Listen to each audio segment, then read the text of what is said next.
தெய்வத்தின் குரல் இரண்டாம் பாகம். நியாயம், யுக்தி சாஸ்திரம். எல்லாவித அறிவும் வேண்டும்.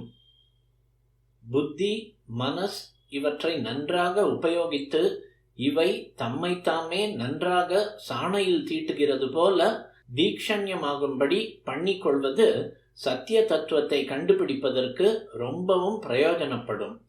இல்லாது போனால் லோகமெல்லாம் மாயை என்று சொல்ல வந்த ஆச்சாரியால் எதற்காக அத்தனை சாஸ்திரங்களையும் கலைகளையும் சயின்ஸ்களையும் தெரிந்து கொண்டு சர்வஜ்ய பீட்டாரோகணம் பண்ண வேண்டும்? நியாயத்துக்கு தர்க்கம் என்றும் ஆன்வீக்ஷிகி என்றும் பெயர்கள் உண்டு.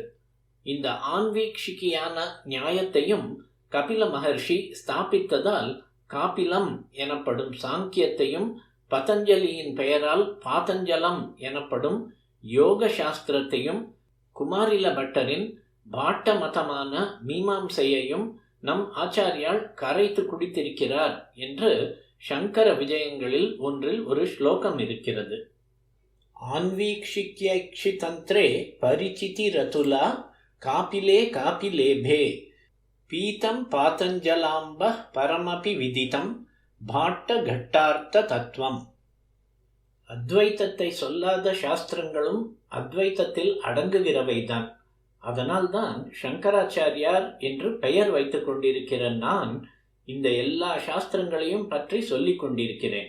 துவைத்தம், விசிஷ்டாத்வைத்தம், சைவம், வைஷ்ணவம் இவற்றில் எல்லாவற்றையும் தனக்குள்ளே வைத்துக் கொண்டிருப்பது அத்வைத்தம்.